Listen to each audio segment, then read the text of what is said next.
I find it very interesting that millions and millions of dollars get thrown into research and development on new cameras every year. Some are revolutionizing the industry, and some are just minor upgrades to whatever exists already. However, there's always cameras that overpromise and underdeliver, and some that are just made for an audience that just didn't exist. So today, I'm gonna break down some of the biggest camera flops of all time. So let's get into it. If you're an old school photographer, you might remember the name Konica. Roll of Konica film, please. Konica? Konica. Blue box? Carl! Do we carry Konica? Konica? Konica. Konica. Konica? Konica? If not, it's because they were famous everywhere in the world but America. So let me just catch you up. They were the first company to build a camera with built-in flash, first SLR with auto exposure, first camera with autofocus, first camera with motorized film advanced, and first to bring colored film to Japan. Not even just that, they were also founded 14 years before camera giant Kodak back in 1873. Konica. Anything else? Unheard of in America. With this many industry-leading advancements, how has their name nearly vanished from the books? Well, they were hit pretty hard over the digital transition period and was later acquired by Sony in 2006. This would eventually lead to the Sony Alpha line as we know and love today. Now, Konica has several camera lines that were great successes and would widely be adopted around the world. However, there's one camera in particular that stands out from the rest. In 1977, the very first Star Wars movie would be released. Now, you're probably wondering, how does Star Wars and Konica come together? Well, just a few years later, Darth Vader would have another secret child, the Konica AIBorg, which is this thing. Konica AIBorg. This was not only known as the ugliest camera of all time, but was also renowned for having the worst handling with back buttons and shutter placements that just didn't make sense at all. Also, just look how small this viewfinder is. It would be marketed with verbiage such as futuristic and ellipsoidal. Not only was the AIBorg bulky, it was also made with rubber and plastic. However, this was actually a very feature-packed camera for the time. It had a 35 to 105mm lens, autofocus, a joystick for zooming and moving autofocus points around, built-in flash, and a creative shooting mode that people would call bouncy ball mode. As you could guess, this feature set was enough to get the camera off the ground, and it didn't do too well in terms of sales, but it did become a funny part of camera history. If you've been a photographer for a while now, you've probably heard the name Hasselblad. If you haven't, this is the company that is renowned for making the best cameras in the industry, period. They have a rich history with iconic designs like the 500C. Today they mainly focus on making medium format cameras, which if you thought a full frame sensor was big, a medium format sensor can be up to 2.5 times larger than that, which is huge. Now you're probably wondering, how did this giant end up on this list? Well, they didn't just flop once, they actually flopped 3 years in a row, winning Webforum's PhotoRumors.com award for Worst Camera of the Year from 2013 to 2015. So what did they do wrong? Well, let's start off with their stellar camera in 2013, which is not a sarcastic jab because the name of the camera is actually stellar, which to be honest was a pretty feature-packed point-and-shoot camera with a 1-inch sensor, a 28 to 100 zoom lens, built-in flash, image stabilization, and a ton of other features. However, if those specs kind of sound familiar to you, it's because this camera wasn't actually designed by Hasselblad, and neither were their other two camera flops for the following years, the Lunar and Lusso. These were actually Sony cameras from a previous generation, but these were luxuriously rehoused with wooden and leather accents. However, these were listed at a markup of 6 times the cost of the Sony variants. The Stellar is a copy of my favorite camera line, the original RX100, which had an MSRP of $650 and was marked up to over $3,000. At the same time, the RX100 Mark II was already out, making this camera not just 5 times more expensive, but was also an older generation tech. Lunar was the copy of the Nex 7, which was the camera right before the Sony a6000 series, which had an MSRP of $1,200 and was marked up to $7,000.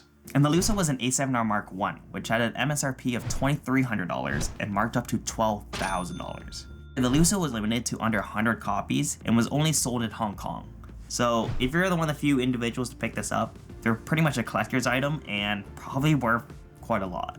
It's pretty obvious why these cameras flopped, and a few years later, B&H had a 70% fire sale to liquidate their entire stock, which is even then a tough pill to swallow, as most of these cameras would now be a couple generations behind and still cost more than their successor. On the bright side, Hasselblad is still around today. They're not making these rebranded cameras anymore, and instead are creating class-leading medium format cameras with megapixel counts over 100.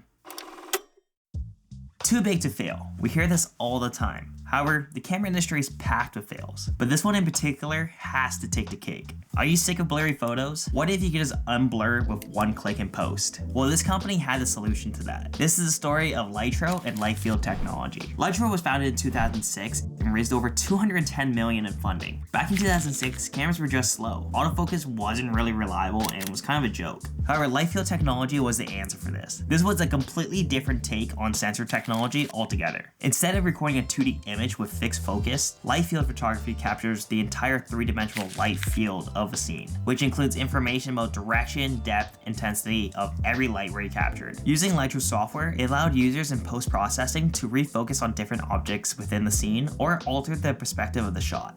Lytro would go on to release their first camera 5 years later in October 2011, cleverly named the Lytro Light Field Camera. Priced in at $400, this camera would actually have 8 times optical zoom and 11 megaray sensor, which is not to be confused with megapixels. After post-processing, these megarays would convert into a whopping 1.2 megapixel image. Even though this technology was groundbreaking, the difficulty of editing these images proved to be very cumbersome with Lytro's clunky software. Also, by the time this camera was fully released, the industry was already changing. Autofocusing systems were improving with smaller, more powerful motors, along with other technologies like Canon's dual pixel focusing system.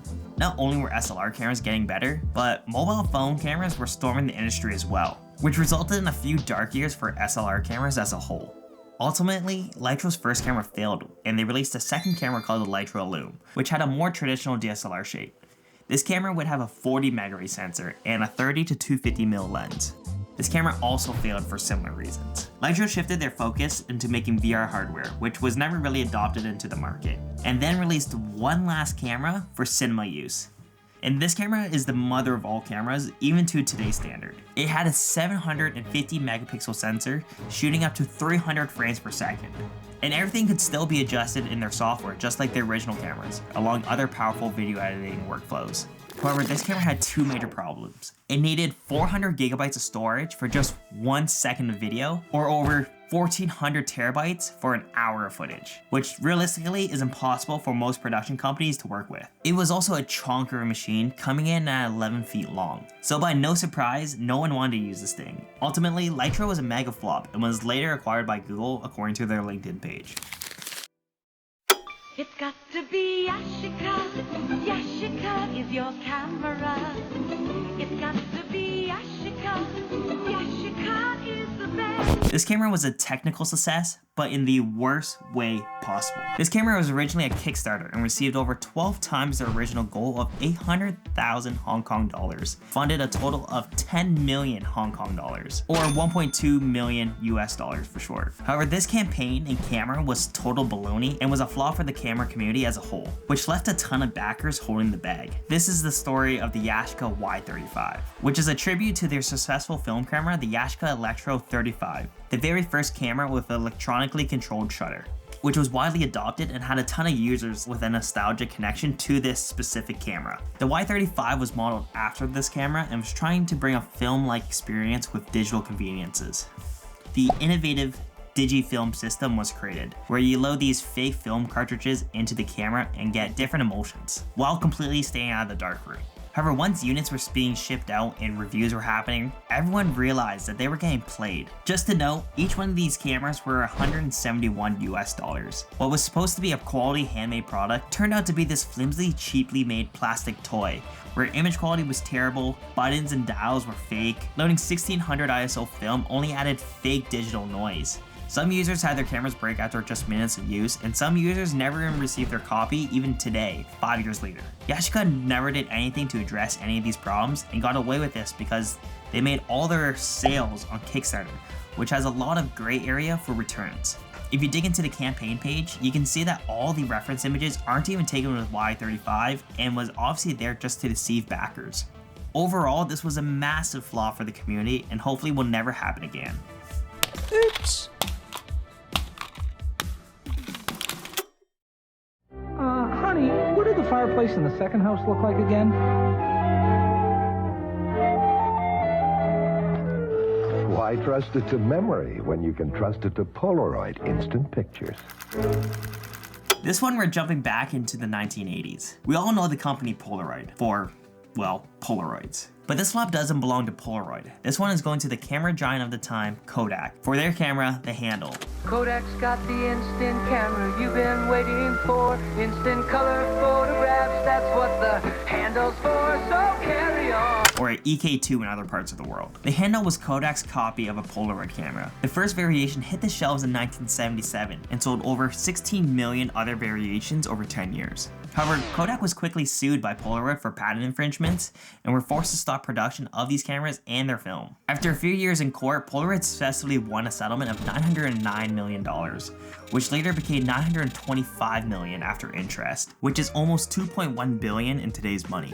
Kodak also had to refund $250 million to customers. However, this refund process had several issues on its own. Over the 4 years Kodak was selling the handle, they released over 39 variants of this camera. Models are divided into 4 groups with different payouts, ranging from $15 to $40 with an additional $35 certificate. To receive a refund, you had to pry off the Kodak nameplate from the camera and mail it into the company for a refund, which kind of opened a can of worms for other issues, as some models had their nameplates not just glued on, but screwed on as well. Lawyers feared that someone could hurt themselves while trying to remove the nameplate and could result into more legal mess. All in all, the handle cameras end up being a huge headache and a massive flop for Kodak.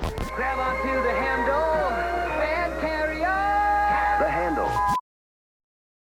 What if you could edit all your photos from your camera? What if this camera had no buttons and was one giant touchscreen? What if this camera also had a full frame 38 megapixel sensor with a 35 f2 lens and a 512 gigabytes of SSD storage? Well, it exists and was developed from one of the industry giants renowned for making some of the best lenses in the history of photography. This is the Zeiss ZX1. This is a modern camera announced in 2018, but was officially released in 2021. Now, this camera is targeted for a very niche group: compact, fixed lens, full frame cameras. In this group, there's only a handful of options. There's the RX1 line costing about $3,300, the Leica Q series, which cost about $5,000 at the time, and now the ZX1 coming at a whopping $6,000, which is a lot to say when the Leica is the cheaper alternative. However, this camera had something that the other 2 options didn't have, and it's built-in Adobe Lightroom. You can edit your raw images from the camera itself and share them immediately from the camera, which sounded great in theory, but actually became this camera's downfall. The camera was operating on a custom stripped down variation of Android,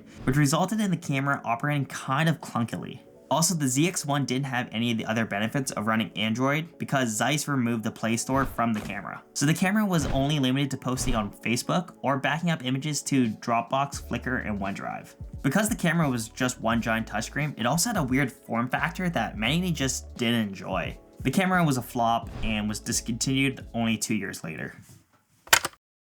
This next camera takes us back to 2013, which is a story about an amateur photographer named Rajiv. Rajiv owned lots of expensive cameras and lenses, but as phone cameras got better, he consistently found himself using his phone more often because it was always readily available. This really bugged him because he felt he was always sacrificing quality for convenience, which I think we can all relate to. Rajiv then thought, what if I can create a smaller camera that fits into my phone or other small devices and use computational technology to create high quality images with true optical zoom? Funny enough, it's kind of how most of these phones work nowadays, but Rajiv did it back in 2013. This is the Light L16, which is this spidery looking thing. The project funded $65 million and had a launch date of 2016, but was delayed into 2017. When the L16 was finally released, it was $1,950 US. It had 16 camera modules with optical zoom from 28 to 150, a built-in flash, and a 5-inch display. The camera worked by having all the camera modules sideways and using mirrors to change the field of view, and then compositing smaller 13 megapixel images into one larger 52 megapixel photo. However, just like the Lytro cameras, the L16 also had a lot of software issues. Color consistency would jump across the frame, system was kind of just slow and clunky overall. Light also had a desktop software that was a required intermediate step to get your raw images out, which resulted in some long render times, and the camera wasn't really that small either. The L16 ultimately flopped and Light moved into AI imaging tech for cars. However, this was shortly lived and the company dissolved only a few years later. If you want to know more about some of these cameras, I left a few links down below on more in-depth videos I found while researching this list. I'm sure there's plenty of other camera flops that you guys know as well, so let me know in the comments. Anyways, I hope you enjoyed the video, and if you're still here watching, consider subscribing to the channel or giving the video a like. And until next time, ciao.